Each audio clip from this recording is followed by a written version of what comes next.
Welcome to VACO's 2009 Gubernatorial Spotlight. November's race for Virginia governor pits Republican candidate Bob McDonnell against Democratic candidate Cree Deeds. As one of only two states this fall with voters heading to the polls in a gubernatorial race, Virginia's contest is garnering national attention. For Virginia voters, the 2009 election is key on four fronts: jobs, education, transportation, and public safety. For all of these reasons, the Virginia Association of Counties has stepped forward, asking the candidates to answer your questions, to give you a rounded view of where they stand and where they will take Virginia in the next 4 years if elected. Here's Republican candidate Bob McDonnell. Well, the economy is one of the biggest issues facing Virginia voters right now. They need jobs created, they need to get back to work. What's your plan to make that happen? Well, that's absolutely right. 7.2% unemployment, one of the highest rates, Lisa, in 25 years. Everywhere I've traveled, people are either concerned about having lost a job or concerned about the downturn and whether it's going to affect their job. Their college kids getting ready to graduate. I've got one myself next year, and about what the market's going to look like when those young people get out of college. And so it's clearly the top of the list. I think a couple things. One, it starts with keeping the fundamentals strong, and I'd like to improve our economic base, keeping taxes, regulation, litigation low, strong right to work laws, great universities. I think that's the combination of things that will promote the economy.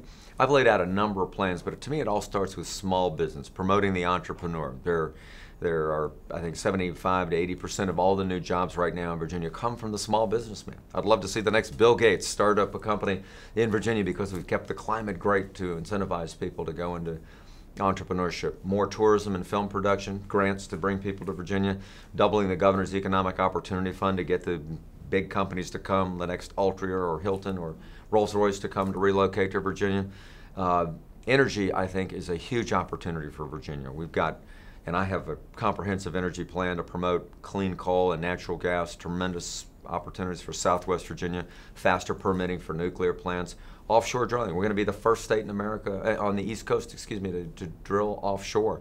And that will mean billions in capital investment and hundreds of millions of dollars in taxes and new taxes and royalties that we can get, and I want to put that money into transportation and green energy research. So there are a number of things that can help us, supporting the port, the spaceport. We've got great things that we can capitalize on further with, I think, good management, good leadership, and promoting those good basics of the economy. What about the amount of time it takes to initiate these programs? Can Virginians wait that long? Well, no, it's a short-term and long-term strategy. I mean, right now, I think getting the small business people working and getting motivated, and getting the larger companies recruited to Virginia can have an immediate impact. I think we've had some help with some of the stimulus funding that's helped us to do some things, but I think these immediate tax credits and tax incentives and opportunity fund expansions can get us to recruit jobs now. All right, let's talk education, another big issue. What is not being done currently in the Commonwealth in terms of an education program that would happen in your administration? We have fully funded the standards of quality of the last 2 years, according to the governor, which is a marvelous step in the right direction in providing the resources for the classroom. But there's a couple problems. One, I think we've got 72 schools that are not fully accredited. In the 8th most prosperous state in America, that's unacceptable. We've got young people that are not getting fully trained in areas that are critically important to the future: math, science, engineering, technology, healthcare. We're lagging behind some other states and some other countries in how many people we graduate that go into these high-tech areas, because that's where the well-paying jobs of the future are, Lisa. We got to get more people in. So here's what I've suggested: more money to the classroom, less into administration and bureaucracy. I think President Obama's school reform program is good, and I support what he's doing to expand the number of charter schools and have performance pay for teachers. I think that's something that I'm going to, I've said I will support and implement some of those things as governor. I think we ought to have a turnaround specialist for those 72 schools that aren't up to par. Get folks in there, work with our local school boards and local government, and find ways to turn those schools around. And do some more things early with young people on reading, to make sure everybody is reading well at grade level by the 3rd grade, and to focus on some of those basics at young ages, like discipline and civics, and financial literacy that everybody needs to know a little bit more about, so that they have not just the book knowledge, but also some of the life skills knowledge to do well. Those are some of the things I would do. So what you're saying, not enough discipline is taking place in the classroom right now and more needs to be done? Well, I think it's still 20% of the kids cause 80% of the problems. It's the old formula I think I've heard from the teachers, and we need to be sure that young people are there, ready to learn, not disrupting other people that are ready to live the American dream because they want to learn everything they can. So I think giving additional resources to administrators and teachers to maintain discipline in the classroom is good, and just some of these character building programs and character education programs, the class action program to help young people understand the importance of following the law, all go to promoting, I think, what has been great about America, and that's part of what they need to learn before they graduate from high school. Okay, let's tackle transportation. Yes. It's been a big issue here in the Commonwealth for about the past 10 years. A real stickler on the side of past administrations. Yes. What needs to happen? The quality of life in Virginia and the economic development opportunities for Virginia is directly tied, in my view, to how well we improve transportation. I grew up in Northern Virginia. I've lived in Hampton Roads for 21 years now. I'm in Richmond, all the metro areas where we've got some of the transportation challenges.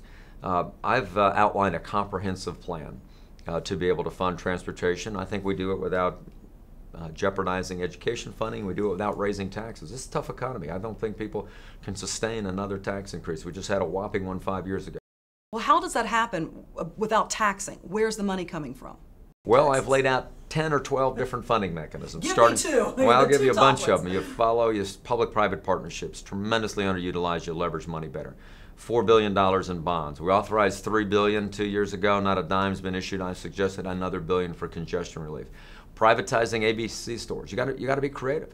Privatizing ABC stores. Governor Wilder recommended this 7 years ago. Hadn't been implemented. $500 million up front. Revenue sharing down the road. That's a good idea. Offshore drilling. We're going to be first. As governor, I'm going to make that happen and put 80% of that back into transportation. That could be in $150, $200 million. Using growth in revenues, surplus revenues. I've suggested tolls at the border, ultimate user fee. And there are many other things that I've outlined in my plan. It's bobmcdonnell.com. People can look at the full plan there. And the good news, I would say, is I've got a comprehensive plan. It's a place for beginning to build and not talk about roads, and I'd contrast that. My opponent doesn't have a plan, and I think that's a pretty good start for me. Public safety, another key issue for Virginians, but it seems to be taking a back seat, if you would, to transportation and education. What's your response to that? Well, public safety is the most important function of government, I believe. I started my career as a prosecutor, Army officer. I believe it is the first and foremost duty of government to protect the citizens, because then they can be free to pursue the American dream and use their God-given talents to do whatever they want to do. The good news, and the only reason it may be a back burner, is that our public safety officers have done such a great job that overall crime has been on the decrease between abolishing parole and truth in sentencing, juvenile justice reform, sexual predator reform, drunk driving reform. I mean, we've got some really tough laws in Virginia, so the most dangerous criminals are off the street for a longer period of time. But there's new crimes, internet crimes, sexual predator, some of the new financial crimes, particularly preying on young people and seniors, are now, you're starting to see a lot more of a concern about that. So I think it's important to fund public safety completely. I will not cut public safety no matter how tough the budget gets. We've got to make sure our citizens are protected. I think drugs is the biggest public safety problem now, Lisa. 60% or so of all the crimes in Virginia are directly or indirectly related to drugs. Much tougher sentencing for the repeat dealer, much better programs to get to young people, whether it's DARE or class action or the Badges for Baseball program or any number of programs. We've got to make sure young people know that the drugs is the surest way to crush their dreams going forward. So I think it's going to be tough punishment, education, and better law enforcement to go after drugs. That's the biggest public safety problem I see.